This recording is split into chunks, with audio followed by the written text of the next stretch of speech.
Kodaikanal Resort plots for sale. For more information, contact 7667008999. குடும்பத்துக்குள்ளே பேச வேண்டிய விஷயங்களை வெளியில் மீடியாக்கள் பற்றியில் பேசுவது, அவர்கள் எவ்வளவுதான் படித்தவர்களாக இருந்தாலும் அந்த பண்போடு நடக்கவில்லை என்பது. இந்த தலைமையினுடைய தகராறினால், அவர்களுடைய தடுமாற்றத்தினால், அவர்களது குடும்ப சண்டையினால் எல்லாரும் ஏளனமாக பார்க்கக்கூடிய ஒரு நிலைக்கு அவர்களே வழிவகுத்து விட்டார்கள். இதை எப்படி போக்குவது என நீங்கள் நினைக்கிறீர்கள்? இவர் யாரை ஆக்குவார்? இவரால் வேறு யாரை ஆக்க முடியும்? அப்போ அன்புமணி தகுதி இல்லாதவரா? இதையெல்லாம் உணர்ந்து அவர்கள் பேச வேண்டும். ஊடகங்கள் பொதுவாகவே வன்னியருக்கு எதிரானவையாக தான் இருக்கின்றன. வன்னியர்கள் அடித்துக் கொள்கிறார்கள் என்றால் அதை விட உலக யுத்தம் கூட அவர்களுக்கு பெரிதாக தோணாது. இந்த யுத்தத்தை பெரிதுபடுத்தி இதை அழிக்க வேண்டும் என்ற எண்ணத்தோடு தான் இருக்கிறார்கள். அதை உணர்ந்து நம்முடைய தலைவர்களும் நடந்து கொள்ள வேண்டும். அப்படி நடந்து கொள்வதாகவும் எனக்கு தெரியவில்லை. மயிலாவரம் தோட்டத்திற்கு 4-5 பேர் சென்றபோது அன்புமணி குறுக்கிட்டு, எதுக்கு அங்கே வந்து தொல்லை கொடுக்கிறீர்கள் என்று தந்தையை பார்க்க வருகிறவர்களை பார்த்து தொல்லை கொடுப்பதாக கருதுகிறவர்களுடைய மனநிலை ஒரு தலைவராக இருப்பவருக்கு தகுதியற்ற மனநிலை.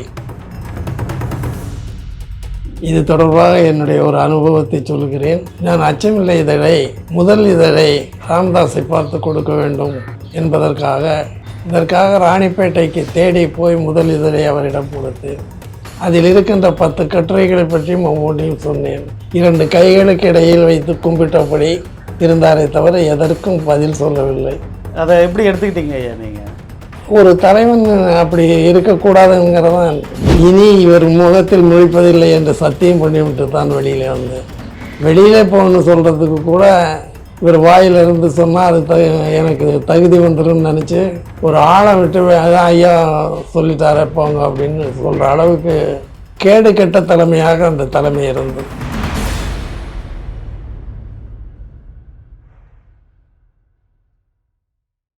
வணக்கம். இன்றைய நிகழ்ச்சியில் சந்திக்க இருப்பவர் எழுத்தாளர், இதழ் ஆசிரியர், ஒரு சமூக செயல்பாட்டு நிறுவனமாக ஒரு பொதுநல இயக்கத்தை ஆரம்பித்த கட்சியின் நிறுவனர் என பல முகங்களை உடைய ஐயா அச்சமில்லை இறைவன் அவர்கள். ஐயா வணக்கம். ஐயா வணக்கம். ஐயா எப்படி இருக்குங்க ஐயா? நன்றாக இருக்குது. ஏன்னா இந்த திரும்ப அழுத்தமாக கேட்கணுன்ற மாதிரி எனக்கு தோணுதுங்க ஐயா. ஏன்னா உங்கள் வயதை ஒத்த ஒரு தமிழக ஆளுமை மிக்க ஒரு தலைவர் சொல்கிறாரு, எனக்கு இப்போல்லாம் தூக்க மாத்திரை போட்டால் கூட தூக்கம் வரல, மனது முழுக்க ஒரே வலி, என்ன ஒரு இந்த வயதில் ஒரு மகனே மானபங்கம் செஞ்சிட்டா மாதிரி நான் உணர்றேன் அப்படின்னு பொழுதன்னைக்கும் ஊடகங்கள் முன்னாடி வந்து புலம்புறாரு. ஒரு தந்தை மகன் இப்படி செயல்படுவது இந்த சமூகத்திற்கே கொஞ்சம் அவப்பெயரை ஏற்படுத்துவதாக நான் கருதுகிறேன். ஐயா, உங்கள் வாழ்க்கையில் நீங்கள் எவ்வளோ குடும்பங்களை பார்த்துருப்பீங்க. கோடிக்கணக்கான தமிழ் குடும்பங்களும் இந்திய குடும்பங்களிலும் ஒரு படிப்பறிவில்லாத தந்தையை கூட ஒரு தனது குடும்பத்தை, தான் பெற்ற மகளை தனது கட்டுப்பாட்டுக்குள் வாழ்நாள் முழுக்க வைத்திருப்பதை நாம் பார்க்கிறோம். ஒரு படித்த குடும்பமாக சொல்லக்கூடிய, உயர் குடும்பமாக கருதக்கூடிய ஒரு மருத்துவம் படித்த உயர் குடும்பத்தில் ஒரு குடும்ப பிரச்சனையை ஒரு கட்சி பிரச்சனையாக்கி அதை பொது வெளியில் இப்படி குழாயடி சண்டை மாதிரி போடுறத தமிழகமே ஒரு எள்ளி நகையாடுற விஷயமா இருக்குது. ஒரு குடும்ப தலைவராகவும் ஒரு கட்சி தலைவராகவும் இதை நீங்கள் எப்படிங்க ஐயா பார்க்குறீங்க? குடும்பத்துக்குள்ளே பேச வேண்டிய விஷயங்களை வெளியில் மீடியாக்கள் பற்றியில் பேசுவது, அவர்கள் எவ்வளவுதான் படித்தவர்களாக இருந்தாலும் அந்த பண்போடு நடக்கவில்லை என்பது என்னுடைய கருத்து. இதுக்கு என்ன காரணங்க ஐயா? ஒரு சமூகத்திற்கு ஒரு முன்னோடியாக அதை வழிநடத்தக்கூடிய அளவில் ஒரு அமைப்பை கண்டு ஒரு 1/4 நூற்றாண்டு காலம் தமிழக அரசியல் கோலோச்சிய ஒரு குடும்பத்துக்கு இதெல்லாம் இழுக்குன்னு தெரியாதுங்களா ஐயா? தெரிந்திருக்க வேண்டும். ஏன் தெரியலங்க ஐயா? ஏன் தெரியவில்லை? எனக்கே தெரியவில்லை. ரொம்ப வருத்தமளிக்கக்கூடிய விஷயம். இந்த சமூகத்தின் பெருமைப்படக்கூடிய ஒரு தலைவர்களை உருவாக்குகிற ஒரு குடும்பத்துக்குள்ளேயே இப்படி குழாயடி சண்டை போல் நடப்பது வருத்தம் அளிக்கிறது. அதாவது மருத்துவர் ராமதாஸ் அவர்கள் தான் தோற்றுவித்த கொள்கைக்கு என வகுத்து கொண்ட கொள்கைகளை மீறி அவரே அரசியல் அமைந்ததனாலா, அல்லது அவரது குடும்ப உறுப்பினர்களுடைய சுயநலமும் பணத்தாசையும் தான் இதுக்கு ஒரு காரணமா? சுயநலம் பணத்தாசையை பற்றி நாம் பேச வேண்டாம். சரி. இப்படி அவலமான நிலைக்கு அவர்கள் வரக்கூடாது. வந்ததன் மூலம் அவர்கள் சார்ந்த சமூகத்துக்கே வெளியில் அவப்பெயர் ஏற்படுகிறது. தமிழகத்தினுடைய மிக பெரும்பான்மையான சமூகம் வன்னியர் சமூகம். அந்த சமூகத்தின் தலைவர்கள் இப்படி நடந்து கொண்டால் மற்றவர்கள் என்ன சொல்லுவார்கள்? வன்னியன் அப்படித்தான் இருப்பான் என்று சொல்லுவார்கள். அந்த நிலைக்கு இவர்கள் வன்னியர் சமூகத்தை இழுத்துச் செல்வது வருத்தமளிக்கிறது. ஏறக்குறைய தமிழக அரசியலில் பல துவக்கங்களுக்கு பாட்டாளி மக்கள் கட்சி ஒரு ஒரு முதல்நிலை அரசியல் கட்சியாக இருந்திருக்கிறது. அவர்கள் நடத்திய வாழ்வுரிமை மாநாடு ஒரு இந்தியாவே திரும்பி பார்க்க வைத்த ஒரு நிகழ்வாக இருந்தது. 2002 அவர்கள் நடத்திய வாழ்வுரிமை மாநாட்டில் தமிழ்நாடு மக்கள் தொகையினுடைய பெரும்பான்மைக்கு ஏற்ப வன்னியர்கள் வாழ்கிற பகுதி தனி மாநிலமாக பிரிக்கப்பட வேண்டும் என்கிற அளவில் அவர்களுடைய அரசியலும் இருந்தது. இடஒதுக்கீட்டுக்காக எண்ணற்ற தொண்டர்கள் எவ்வளவோ தியாகம் செய்தார்கள். 21 பேரை அந்த போராட்டம் பலி கொண்டது. இந்திய அரசியல் வரலாற்றிலேயே மத்திய அரசில் பங்கெடுத்த ஒரு ஜாதிய கட்சி என்கிற ஒரு பெருமையும் பாமகவுக்கு இருந்தது. அதையெல்லாம் இன்னைக்கு இல்லாமல் இந்த தலைமையினுடைய தகராறினால், அவர்களுடைய தடுமாற்றத்தினால், அவர்களது குடும்ப சண்டையினால் எல்லாரும் ஏளனமாக பார்க்கக்கூடிய ஒரு நிலைக்கு அவர்களே வழிவகுத்து விட்டார்கள். இதை எப்படி போக்குவது என நீங்கள் நினைக்கிறீர்கள்? அன்புமணியை முதல்வராக்கியது நான் செய்த தவறு என்று அவருடைய தந்தையே மீடியாக்களில் பேசுவது அவலம். இவர் யாரை ஆக்குவார்? இவரால் வேறு யாரை ஆக்க முடியும்? அப்போ அன்புமணி தகுதி இல்லாதவரா? இதையெல்லாம் உணர்ந்து அவர்கள் பேச வேண்டும். இப்பொழுது பார்த்தால் என்னை முதுகில் குத்திவிட்டு என் படத்தை வைத்து ஊர்வலம் போகிறார்கள் என்றெல்லாம் பேட்டி கொடுப்பது வேறு எந்த சமூகத்திலும் இப்படி ஒரு அவலம் இருப்பதாக எனக்கு தெரியவில்லை. சமூக தலைவர்கள், இது ஒரு பெரும்பான்மை சமூகம் தமிழகத்தை பொறுத்தவரையில். சின்ன சின்ன சமூகங்களெல்லாம் அந்த சமூகத்தின் தலைவர்களை கொண்டாடுகின்றன. இந்த சமூகம் கொண்டாடுகின்ற அளவிற்கு அவர்கள் நடந்து கொள்ள வேண்டும் என்பது என்னுடைய விருப்பம். இந்த அரசியலில் ஈடுபட்டுள்ள குடும்பங்களில் பிரச்சனை என்பதும் சிக்கல் என்பதும் இது புதிதல்ல. கலைஞர் கருணாநிதியின் குடும்பத்தில் கூட எவ்வளவோ பிரச்சனைகள் பார்த்தோம். என்டி ராமராவ் குடும்பத்திலும் இருந்தது. எம்ஜிஆர், ஜெயலலிதா, ஜானகி, இந்த மாதிரியான குடும்ப பிரச்சனைகள் எல்லாம் தமிழக வரலாற்றில் நாம் பார்த்து கொண்டு தான் இருக்கிறோம். ஆனால் மருத்துவர் ராமதாஸ் அவர்களுக்கும் டாக்டர் அன்புமணிக்குமான அந்த குடும்ப பிரச்சனை ஏன் ஊடகங்களால், பல அரசியல் இயக்கங்களாலும் ஏன் ஊதி பெரிதாக்கப்படுகிறது? ஊடகங்கள் பொதுவாகவே வன்னியருக்கு எதிரானவையாக தான் இருக்கின்றன.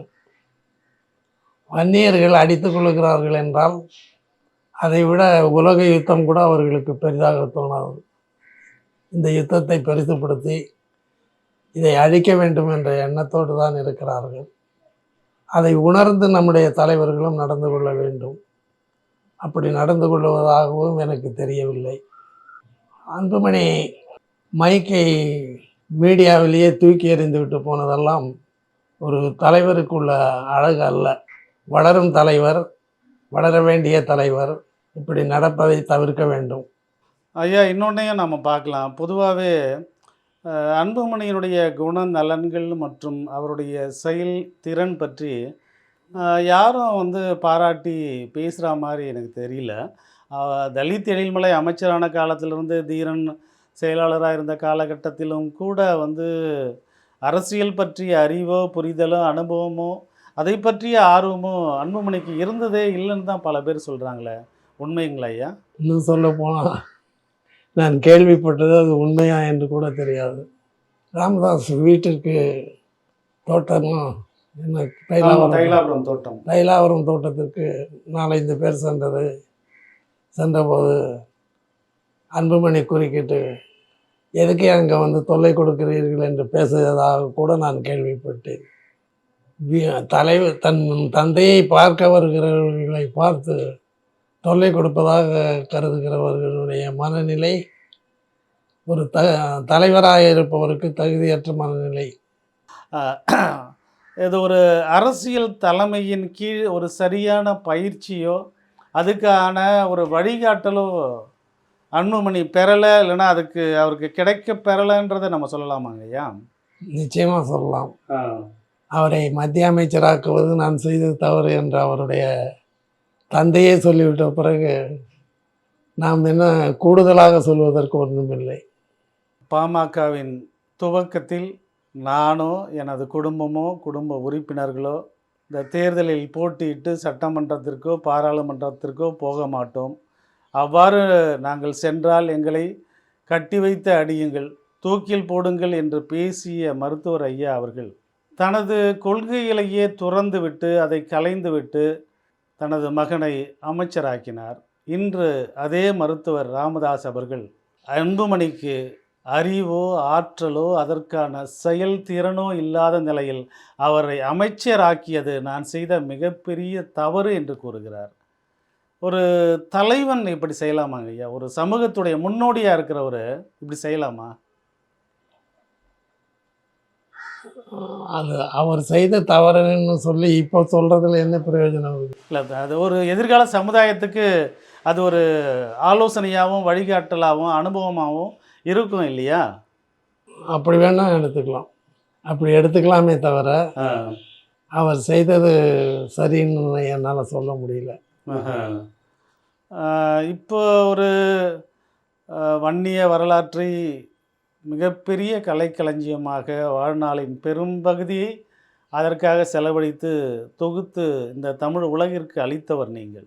இவங்களுடைய குடும்ப சண்டையினால் இந்த இனமே இப்படி தான் இருக்குது, இதுக்குள்ளே இருக்கிற தலைவனை இப்படி தான் இருப்பான், இவனுங்க உருப்படுறதுக்கு வழி இல்லை அப்படின்ற ஒரு ஏளன சொல்லும் இழிவும் தமிழகம் முழுக்க காணப்படுகிறது.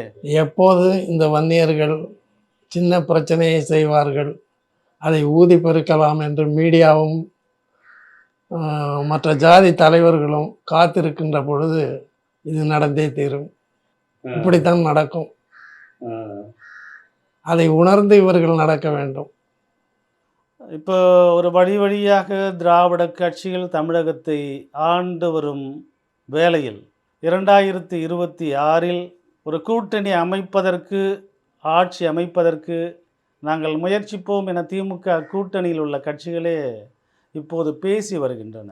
அப்படி இருக்கையில் வட தமிழகத்தில் மிகப்பெரிய பெரும்பான்மை இனமாக வாழக்கூடிய வன்னிய சமுதாயம் தனக்குரிய பங்கை பெற முடியாத அளவிற்கு இவருடைய குடும்ப சண்டை இந்த இனத்திற்கு ஒரு கேடாக அமைந்து விடுமோ என பல நடுநிலைமையாளர்கள் கூட அஞ்சுகின்றனர். இதுதான் உண்மைதான் ஐயா? அது உண்மைதான். என்ன செய்யலாம்? தவிர்க்கணும். தலைவனாக வர்றவங்க தங்களுடைய குடும்ப சண்டையோ தன்னுடைய எண்ணத்துக்கு என்னபடி தான் நடக்க வேண்டும் என்ற எண்ணமோ இல்லாமல் பொதுவாக எது சரி என்று பார்த்து நடக்க வேண்டும். அதை விட்டு தான் நினைத்தது தான் சரி, அப்படி நடக்க வேண்டும், தன் குடும்பமும் நடக்க வேண்டும், இந்த நாடும் நடக்க வேண்டும் என்று நினைப்பது தவறு. அது இருக்கிற வரையில் இந்த சமூகத்துக்கு அவப்பெயர் வந்து கொண்டு தான் இருக்கும். மருத்துவர் ராமதாஸ் அவரை சார்ந்த ஒரு சிலர் பாமகவை தோற்றுவித்தார்கள். ஆனால் இன்றைக்கு இருக்கிற ஒரு குடும்ப பிரச்சனையில் ஒரு இனத்திற்கே இது ஒரு பின்னடைவாக போகிறது, பின்னடைவை தருகிறது என்கிற அளவில் வன்னிய சமுதாயத்தில் இன்றைக்கும் வன்னிய சங்க தலைவராக அவர் இருக்கார். அப்படி இருக்கும்போது இந்த வன்னிய சமூகத்தின் முன்னோடிகள் இந்த பிரச்சனையில் குறுக்கிட்டு எதுவும் தீர்வு காண முடியலைங்களையா? இது தொடர்பாக என்னுடைய ஒரு அனுபவத்தை சொல்கிறேன். நான் அச்சமில்லை முதல் இதழை ராமதாஸை பார்த்து கொடுக்க வேண்டும் என்பதற்காக ராணிப்பேட்டையில் அவர் இருக்கிறார், அங்கு போய் கொடுங்கள், தனிமையாக இருப்பார், வசதியாக இருக்கும் என்றெல்லாம் சொன்னார்கள். இதற்காக ராணிப்பேட்டைக்கு தேடி போய் முதல் இதழை அவரிடம் கொடுத்தேன். அதில் இருக்கின்ற 10 கட்டுரைகளை பற்றியும் ஒவ்வொன்றையும் சொன்னேன். 2 கைகளுக்கு இடையில் வைத்து கும்பிட்டபடி இருந்தாரே தவிர எதற்கும் பதில் சொல்லவில்லை. அதை எப்படி எடுத்துக்கிட்டீங்க ஐயா நீங்கள்? ஒரு தலைவன் அப்படி இருக்கக்கூடாதுங்கிறதான் என்னை பொறுத்தவரையில், என்னுடைய அனுபவம் உள்ள வரையில் வாழப்பாடியார் ஒரு நல்ல தலைவர். அவர் கூட்டத்திற்கு நம்ம பார்வையாளனாக போயிருந்தால் கூட பத்திரிகையாளர் என்ற முறையில் உங்கள் கருத்தை சொல்லுங்கள் என்று சொல்லுவார். அப்படிப்பட்ட தலைமை இங்கு இல்லை. நான் அச்சமில்லை இதழை கொடுத்த பிறகு சரி போய் வாருங்கள்னு சொல்லலாம். அதை சொல்லுவதற்கு கூட ஒரு வீட்டில் இருக்க எடுபடியை கூப்பிட்டு தான் ஐயா போ சொல்லிட்டார், ஐயா நிற்கிறீங்கன்னு சொல்கிற அளவுக்கு தான் அவருடைய பண்பாடு இருக்கிறது. ஒரு பத்திரிகையாளனுங்கிறது இந்த சமூகத்துக்கு முக்கியமானது. அதுவும் அச்சமில்லை வந்த காலத்தில் அது மிகப்பெரிய தாக்கத்தை ஏற்படுத்தியது. அத்தகைய பத்திரிகையே கையில் வைத்து கொண்டு ஆளை விட்டு சரி போங்கன்னு வெளியில் போங்கன்னு சொல்கிற அளவுக்கு வந்தபோது இது இனி இவர் முகத்தில் முழிப்பதில்லை என்று சத்தியம் பண்ணிவிட்டு தான் வெளியிலே வந்தேன். வெளியிலே போகணுன்னு சொல்கிறதுக்கு கூட இவர் வாயிலிருந்து சொன்னால் அது எனக்கு தகுதி வந்துடும் நினச்சி ஒரு ஆளை விட்டு அதான் ஐயா சொல்லிட்டாரே போங்க அப்படின்னு சொல்கிற அளவுக்கு கேடு கெட்ட தலைமையாக அந்த தலைமை இருந்தது. அது நானும் அங்கே இனி இவர் முகத்தில் முடிப்பதில்லை என்று சத்தியம் செய்துவிட்டு வந்ததை இன்று வரை கடைபிடித்து கொண்டு தான் இருக்கிறேன். இதுக்கு காரணம் என்னன்றதை நாம் எப்படி புரிஞ்சுக்கிறதுங்க ஐயா? வன்னிய இனத்துக்கு ஆதரவாக அவருடைய மீட்சிக்காக ஒரு பத்திரிகை ஆரம்பிக்கிறீங்க. இந்த பத்திரிகை நடத்துவது அவருடைய அரசியலுக்கு எதிராக அவர் நினைச்சாரா? அவர் எங்கே பத்திரிகையை பார்த்தாரா என்றே தெரியும். அப்போ எதுக்கு இந்த கடுமையான எதிர்வினை? அறியாமை. ஓ, எதிர்வினை ஆற்ற வேண்டியதற்கு ஆற்றினா பரவாயில்ல, வரவேற்க வேண்டியதுக்கு எதிர்வினை ஆற்றினா அது அறியாமைன்னு தான் சொல்லணும். வேற என்ன சொல்கிறது? இப்படி ஒரு அறியாமை நிரம்பிய ஒருவர் ஒரு சமூகத்தின் தலைவராக மட்டுமல்ல, ஒரு கட்சியின் தலைவராக எப்படி இயங்க முடியுங்க ஐயா? அதை தான் இன்றைக்கி நம்ம பார்க்குறோமா? இதற்கு நான் பதில் சொன்னால் கடுமையாக இருக்கும். தலைமை ஒரு தலைவருக்கு உள்ள பண்புகள் இல்லாதவரால் அந்த இயக்கமும் வளராது, அந்த கட்சியும் அந்த சமூகமும் பெருமைப்படாது என்பதை தலைவர்கள் உணர்ந்து கொண்டு நடக்க வேண்டும். 87 வயது ஒரு பெரியவர், முதியவர். 2026 வரைக்கும் நான் தலைவராக இருந்துக்கிறேன், அதுக்கப்புறம் உனக்கு தானே ஐயா கட்சி வரப்போகுது அப்படின்னு தன்னுடைய சொந்த மகன்கிட்டே கெஞ்சி கேட்குறாரு. அப்படி அதை விட்டு கொடுக்குறதுல டாக்டர் அன்புமணிக்கு என்னதான் சிக்கலுங்க ஐயா? முன்னோடியா நீங்கள் சொல்லுங்க ஐயா. சுயநலத்தை தவிர வேற என்ன சிக்கல் இருக்குது? இப்போவே இந்த நிமிடம் முதலே தான் கோல் வச்சணும்னு அதை ஆரம்பித்து வளர்த்தவரை பற்றியெல்லாம் கவலைப்படாமல் நினைக்கிற நினைப்பு தான் அதுக்கு காரணம். இந்த குடும்ப சிக்கல் என்பது இப்போதைக்கு தான் இருக்கா, இல்லை முன்னாடியே இது நீர் பூத்த நெருப்பாக அவங்க குடும்பத்தில் இருந்தது அவங்களுக்கு தெரிஞ்சுதுங்களா? எனக்கு தெரியல. சரி சரி. நான் அப்படி உள்ளுக்கூட போய் நான் பழகின ஒரே வன்னிய தலைவர் இவர் தான், வாழப்பாடியார் தான். அவர் மாதிரி தலைமையெல்லாம் நமக்கு இருந்தால் அது வேற கதை. ஒரு பெயரளவுக்கு எனும் தமிழக அரசியலில் வன்னியர்களுக்கான கட்சி என்றால் அது பாட்டாளி மக்கள் கட்சியாக இருக்கிறது என்பது ஒரு மறுக்க முடியாத உண்மை. இன்றைக்கு இவர்களுடைய மிகப்பெரிய சிக்கலினால் அந்த கட்சியும் அதனுடைய நோக்கமும் பின்தள்ளப்பட்டால் இந்த வன்னியர்களுக்கு ஆதரவாக பேசக்கூடிய அரசியல் இயக்கம் அல்லது கட்சி எதுவாக இருக்கும்? அது எப்போது ஆரம்பிக்கும்? எப்போது ஆரம்பிக்கும்னு சொல்ல முடியாது, ஆனால் ஆரம்பிக்கும். ஒரு வீழ்ச்சி ஒரு கட்சி அடையுதுன்னா அந்த இடத்துல இன்னொரு கட்சி வளரும். அதுவும் சமுதாய பற்றோடு இருக்கிற மக்களிடையே வளரும். அப்படி வளரணும், அப்படி ஒரு நம்பிக்கை இருக்குங்க இல்லையா? ஏன்னா இந்த நம்பிக்கையின் அடிப்படையில் தான் நீங்களே கூட வட தமிழ்நாடு மக்கள் கட்சின்னு ஒன்று ஆரம்பிச்சிங்க. இந்த மாதிரியான விதைகள் இல்லை, வட தமிழ்நாடுன்னு நான் ஆரம்பித்ததுக்கு காரணம், நான் ஒரு சின்ன புக்கு இருக்கு. ஆமாம் ஆமாம், வட தமிழ்நாடு எங்கள் ஏன் வேண்டும், அதில் தென் தமிழ்நாட்டிலேருந்து எத்தனை பேர் ஆதிக்கம் செலுத்தியிருக்காங்க கட்சி தலைவராக, வட தமிழ்நாட்டிலேருந்து ஏன் ஒருத்தன் கூட வரல, இதை முக்கியமாக விவாதிச்சிருப்பேன்.